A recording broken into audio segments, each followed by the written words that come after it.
Hello students. तो आज अपना एक ऐसा टॉपिक पढ़ गए हैं जो बहुत ज्यादा इम्पोर्टेंट है। काफी बड़ी बड़ी एग्जाम्स में ऐसे बड़े बड़े टॉपिक आते रहते हैं।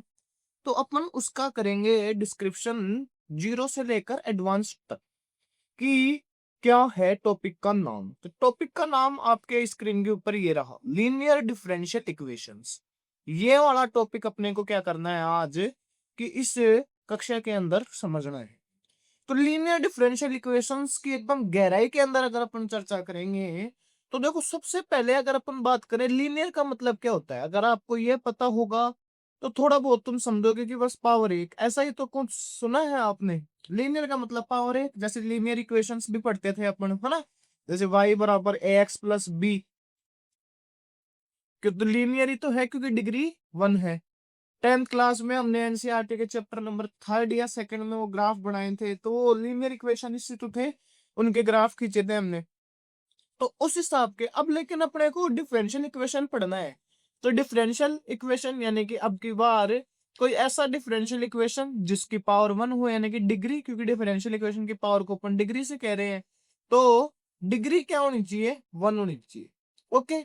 ऑर्डर, ऑर्डर के बारे में तो इसने कुछ कहा ही नहीं है, तो ऑर्डर कितना भी हो सकता है ना।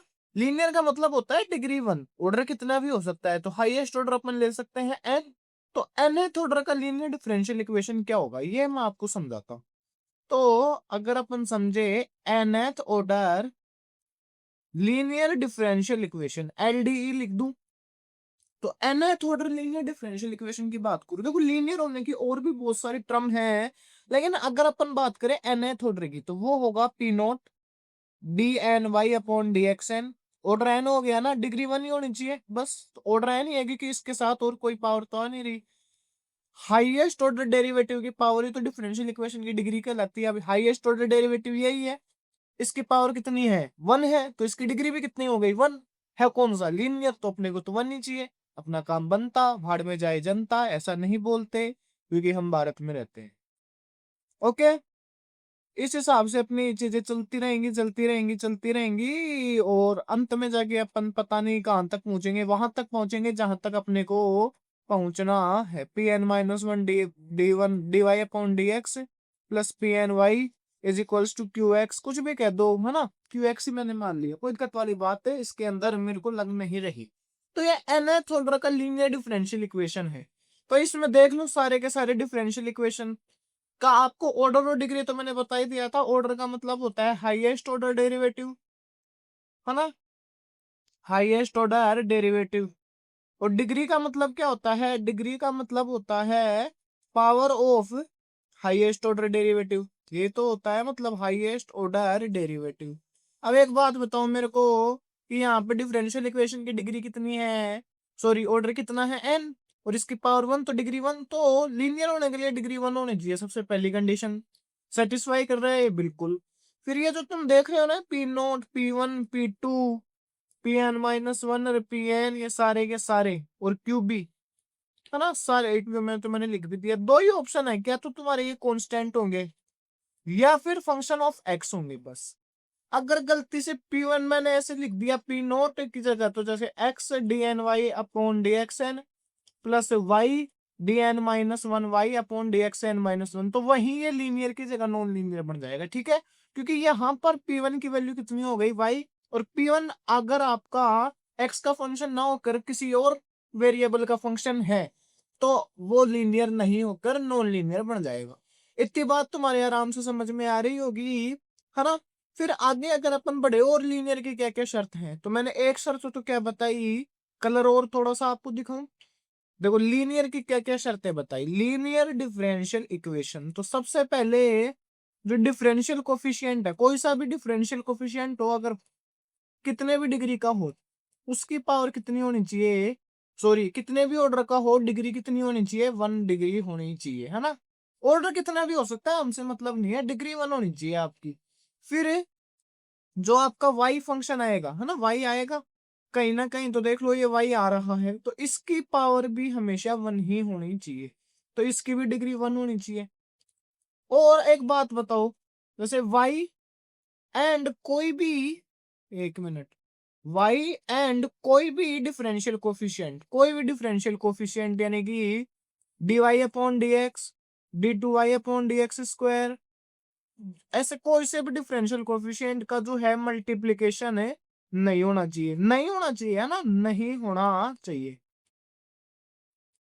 और ये जो पी नोट है ये सारे के सारे किसके फंक्शन होने चाहिए, या तो कांस्टेंट होने चाहिए या फिर फंक्शन ऑफ एक्स होने चाहिए। तो तभी तो जैसे यहाँ पे P1 ये है, क्योंकि y dy अपॉन dx बन गया, तो एक तरीके से ये किसी ना किसी p की वैल्यू है। तो अब हम तो कह रहे हैं कि फंक्शन ऑफ एक्स होना चाहिए और तुम y का बना दिए, तो बस डेफिनेशन से अपन क्या जा रहे थे आगे। ओके, तो इस हिसाब से हमारा लीनियर डिफरेंशियल इक्वेशन हो गया। इतना तुम्हारे को समझ में आ गया। लेकिन अभी अपन nth ऑर्डर का सॉल्यूशन कहां से निकालेंगे, अभी अपने को क्या करना है, समझना पड़ेगा चीजों को।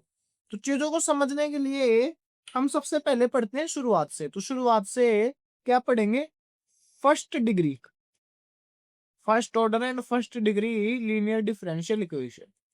ओके, फर्स्ट डिग्री नहीं फर्स्ट ऑर्डर बोल देते हैं, क्योंकि डिग्री तो वन नहीं होगी ना। तो first order linear differential equation, इसका क्या फॉर्मेट होता है।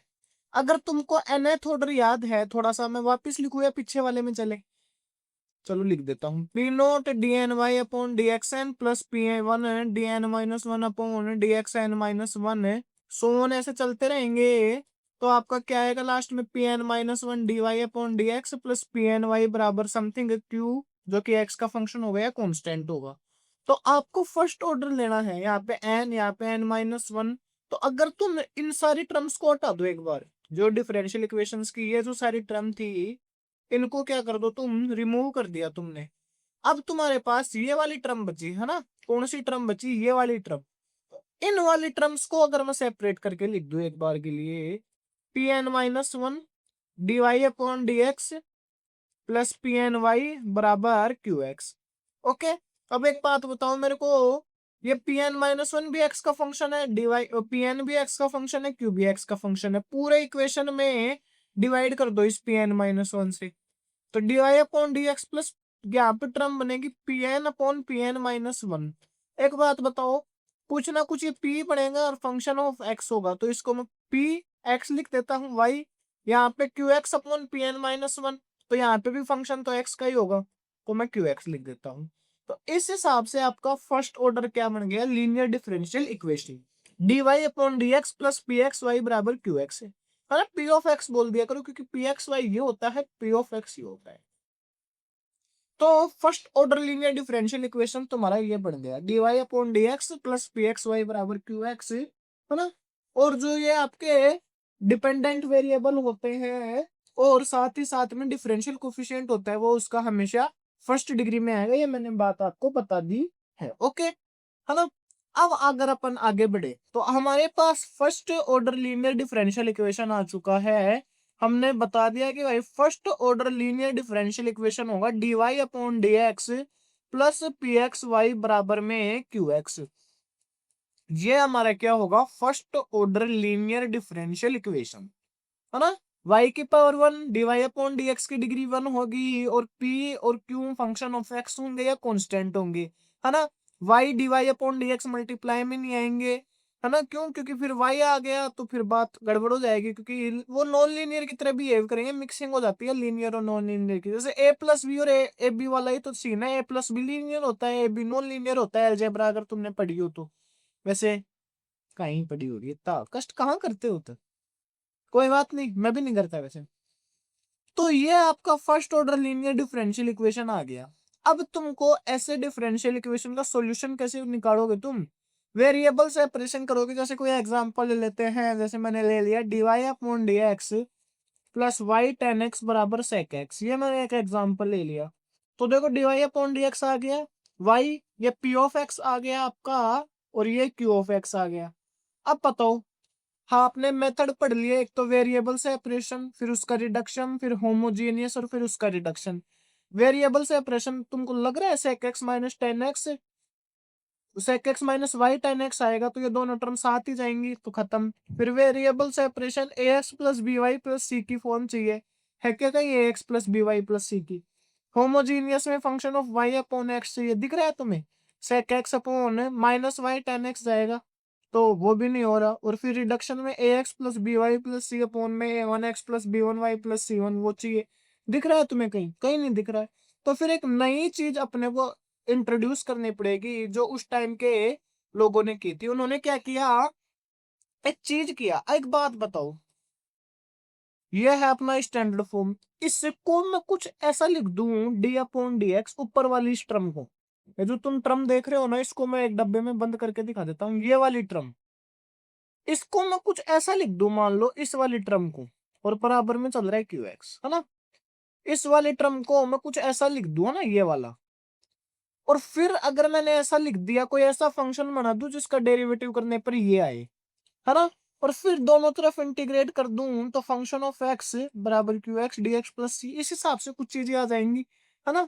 तो वो ही अपन करते हैं। तो सबसे पहले first order linear differential equation को स्टैंडर्ड फॉर्म को लिखते हैं D Y upon D x plus P x Y बराबर क्यू एक्स। तो इसको एक क्लियर स्ट्रक्चर डेरिवेटिव में बनाने के लिए हम एक टर्म जो मैथमेटिशियंस ने दी थी, e to the power integration P D x, तो multiplying e to the power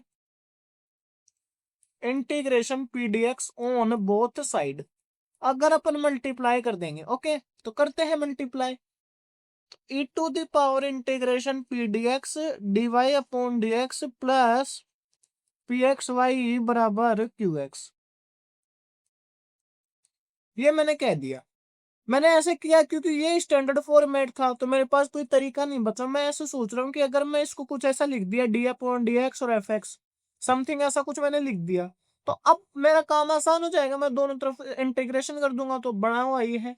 अब मैन मुद्दे की बात आती है, मेरा टारगेट क्या था, बन तो गया, अब इसको लिखूं कैसे, बताओ ये कैसा लग रहा है, ये इस हिसाब से बिहेव कर रहा है, E to the power integration P D x D Y upon D x plus A to the power integration P D x P x Y बराबर क्यू एक्स, ओके। अब मेरे को एक बात बताओ, क्या लग रहा है तुम्हें क्या होगा, देखो दो फंक्शन तुम ले लो, कैसे कैसे, एक तो D Y upon D X और e to the power integration P D X, तुम्हें ऐसे नहीं लग रहा है दूर दूर से कि u इंटू वी का इंटीग्रेशन हुआ है, एक फंक्शन का यहाँ आपका e to the power P D x है और एक फंक्शन मेरे हिसाब से आपका y है, ऐसा तुम्हें नहीं लग रहा, मुझे तो लग रहा है भाई साहब, है ना। तो अपन ऐसे एक बार ट्राई करके देखते हैं, अगर मान लो तुमको इससे ऐसा ऑब्जर्व एनालिसिस नहीं हो रहा क्या कि एक फंक्शन y है, एक function e to the power integration P D x है, क्यों, क्योंकि अगर तुमने ये फॉर्मूला पढ़ा है d upon D x u into v, तो तुम्हें रियलाइज होगा कि u dv upon D x plus v du upon D x, okay. Bore तो नहीं हो जाएंगे वैसे, तो मजा आ रहा होगा क्योंकि डिफरेंशियल इक्वेशन मैथमेटिक्स यार इज प्योर एंजॉय। तो e to the power integration P D x, अब मेरे को क्या करना था कि स्ट्रक्चर डेरिवेटिव में कन्वर्ट करना था, तो मैं ऐसे मान लेता हूँ एक फंक्शन u की जगह y है, v की जगह e की power integration P D x है। तो मैं एक बार लिखने की ट्राई करता हूँ, जैसे d upon D X Y in e की power integration P D X और बराबर में क्यू एक्स, ओके। अब तो तुम्हें मैं करके दिखा देता हूँ ना कि सही में ये हो भी रहा है या नहीं हो रहा।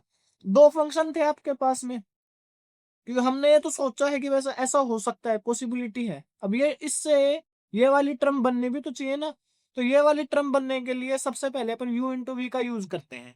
तो अगर y को पहले एक काम करते हैं, e to the power integration P D x वाले फंक्शन को ऐसे के ऐसे रखते हैं, रख दिया, तो D Y upon D x, तो इस इक्वेशन की पहली टर्म तो आ गई भाई, मतलब कुछ तो सही किया है।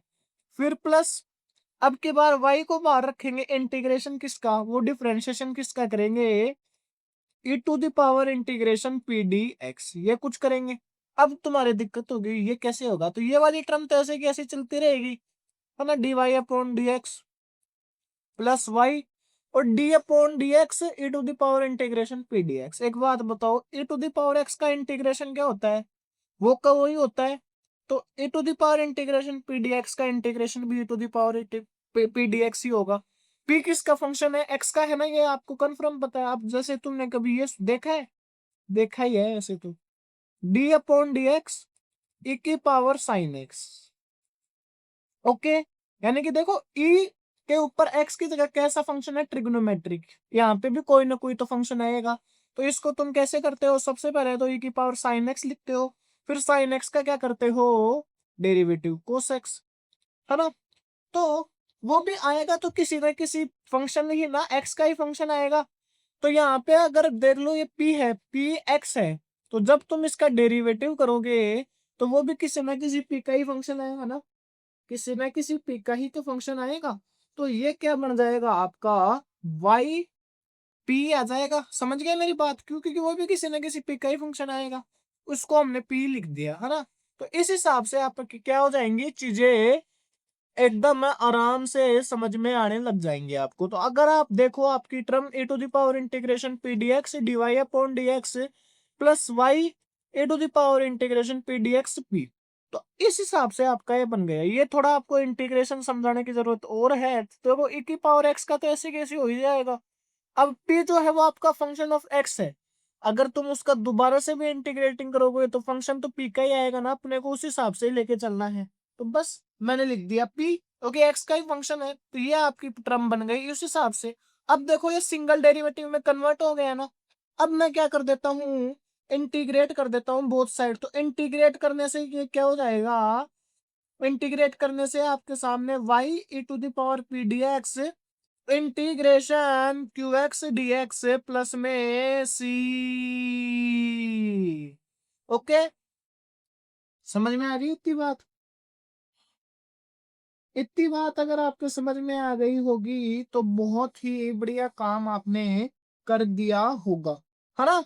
एक गलती मैंने कर दी, तुमको नहीं दिख रही ना, मेरे को दिख रही है। मैंने क्या लिखा, multiplying A to the power integration P D X on both side. तो मैंने बोथ साइड कहा मल्टीप्लाई किया, मैं उस पार्ट में लगा रहा, मैं भी सोचूंगा कि क्या आ गया। तो क्यू एक्स, क्योंकि यहाँ पे मेरे को लग रहा है आई एफ कहाँ मिसिंग है, तो ये Q X into E to the power P D x D x plus C. बिना गलती के एक भी वीडियो नहीं बना सकता मैं, है ना। अब ये जो टर्म होती है E to the power P D X, इसी को मैथमेटिशियंस ने नाम दे दिया कि भाई ये चलो एक इंटीग्रेटिंग फैक्टर की तरह काम करेगा। तो फिर इस हिसाब से आ गया वाई आई एफ बराबर integration Q I F D x plus में सी। ओके, ये आपका वो हो गया डिफरेंशियल इक्वेशन का सॉल्यूशन। तो अब देखो एक चीज और बतानी है मेरे को आपको, नेक्स्ट पेज ऐड करता हूं। अगर देखो डीवाई अपॉन डीएक्स वाला हो, देखो दो चीजें होती है, अपन पढ़ क्या रहे हैं, लाइन भी सीधी नहीं खिंच पा रही। इसमें ऑप्शन तो आता है ओपन बोर्ड में, ओपन बोर्ड यूज करता हूं मैं, शेप्स देखता हूँ, दिखा सीधी लाइन को ऑप्शन तो आता है इसमें।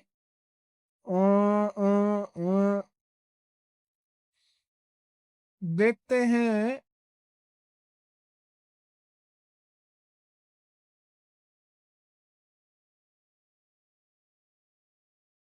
छूट रही है, वैसे ही खींच देता हूँ मैं। तो मैंने खींच दी है लाइन, है ना।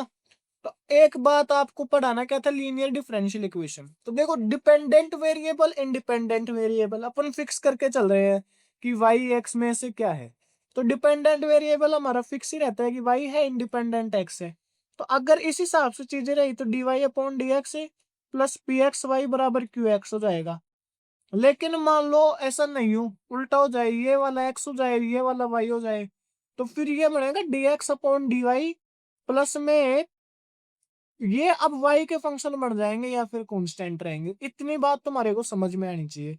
अब इंटीग्रेटिंग फैक्टर होगा जो हमने मल्टीप्लाई किया था e to the power P D x से, यहाँ पे किया था, यहाँ पे किससे करेंगे, e to the power integration P d y से। फिर जो सॉल्यूशन था वो क्या होगा, y I F into q, q लिख देता हूँ ना, I F into d x plus में सी। यहाँ पे क्या होगा, y की जगह x, आई एफ का आई एफ ही आएगा, लेकिन आई एफ बदल गया और q तो q ही है, आई एफ और डी वाई प्लस सी। ओके, तो इस हिसाब से तुम्हारा क्या होगा, ये चेंज होगा। समझ में आ गई आपको बात, बस। तो ये आपका क्या था, डिफरेंशियल इक्वेशन का एक प्यारा सा मेथड, लीनियर डिफरेंशियल इक्वेशन। एक छोटा सा एग्जांपल जैसे वो मैंने दिया था ना, D Y upon D x plus Y tan x is equals to sec x. तो एक बात मेरे को बताओ, अगर आपका y tan x is equals to sec x है तो तुमको क्या ध्यान रखना पड़ेगा साहब, सबसे पहले देखो पीएक्स की वैल्यू क्या है, क्योंकि आपको इंटीग्रेटिंग फैक्टर निकालना है, वो क्या होगा, E to the power integration P D X. P की वैल्यू क्या है 10x, 10x का इंटीग्रेशन नहीं आता, नहीं आता, नहीं आता किसको, तुम्हें, है ना। तुम्हें नहीं आता ना 10x का इंटीग्रेशन, कैसे करते हैं 10x का इंटीग्रेशन, भूल गए होंगे, sign X upon cos x करके करते हैं ना, अरे log sec x आता है, या फिर माइनस log sec x भी आता है, फिर ये ऊपर जाएगा तो sec x बन जाएगा।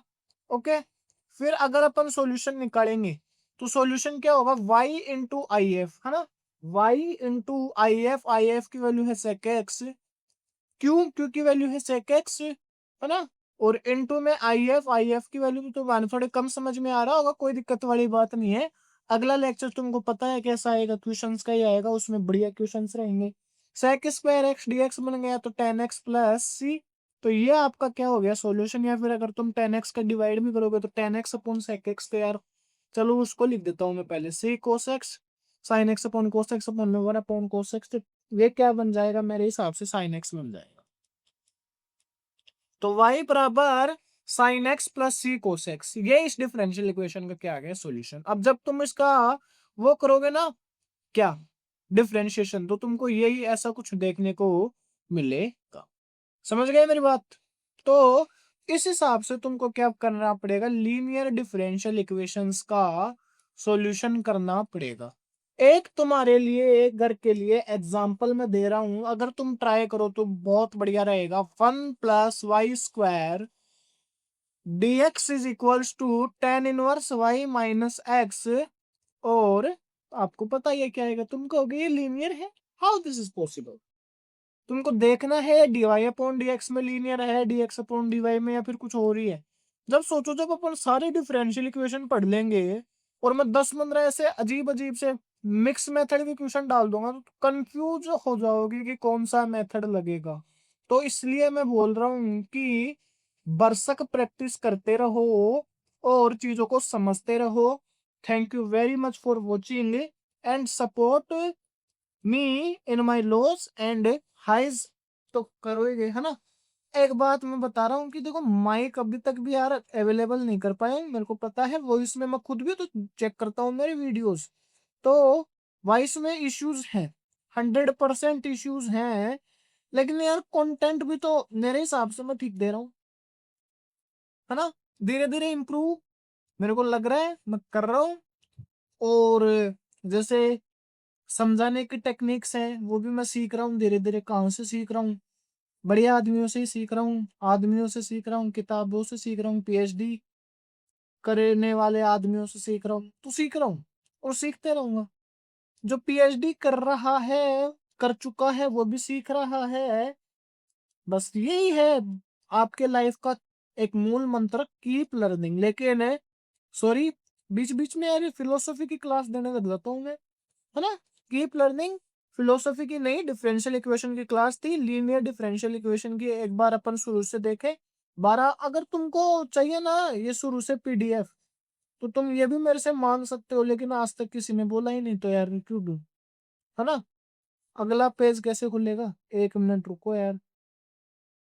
तो देखना, ये दिख रहा है ना तुम्हें सारा।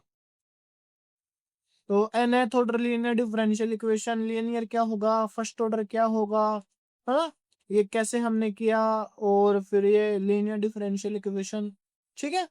तो कीप लर्निंग, ये पीएचडी वाला हटा देता हूँ, keep learning and we are trying to forging the future with our beautiful YouTube channel Emerging Sciences, and come again. Thanks for watching.